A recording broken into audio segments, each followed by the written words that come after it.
E Mas eu ali... me lembro de uma coisa, Ah, que você contou uma obra, essa obra ficou no tempo da fitinha ainda. Lembra da fitinha? O pessoal gravava a fitinha? No tempo da fitinha, eu me lembro que eu comecei a conhecer o Rudinei Anjo Loiro de Cajati quando ele contou uma obra de um grande amigo nosso da época, que era o cooperador de jovem mais top do mundo. Você vai saber. Que ele opa, pregou sobre o HIV. opa. Lembra, não?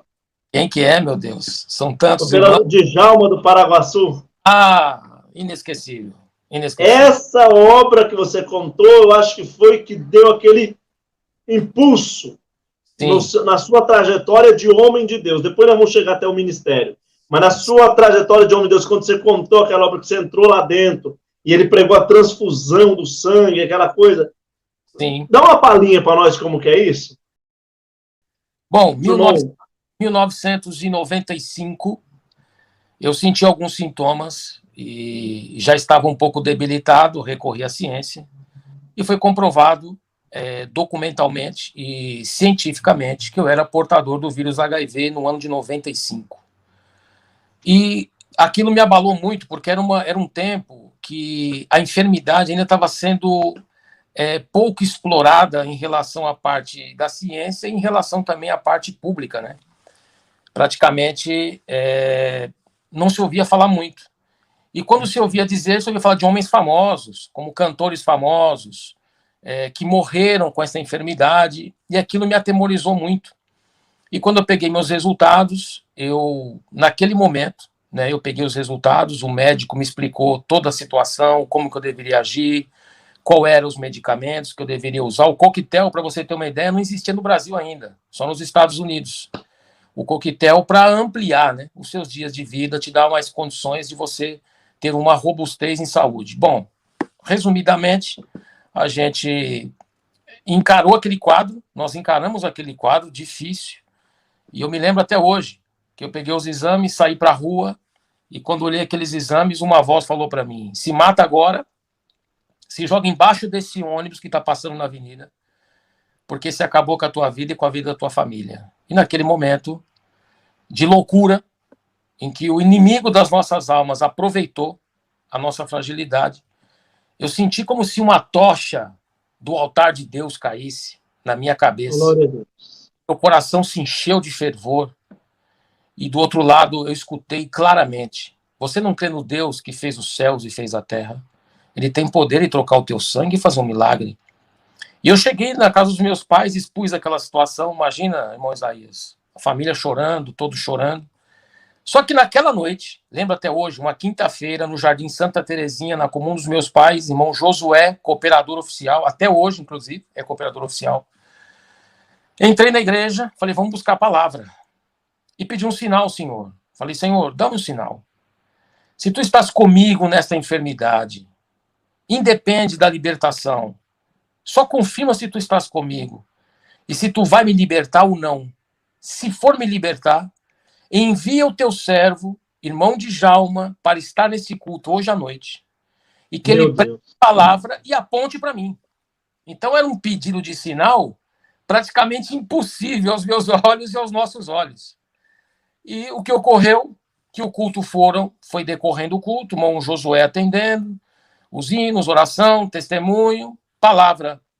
Quando chegou a hora da palavra, o irmão Josué estava abrindo a Bíblia para pregar.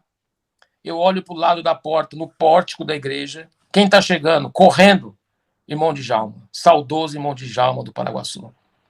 Quando eu vi aquela cena, eu já comecei a chorar e falei: Deus ouviu o meu pedido.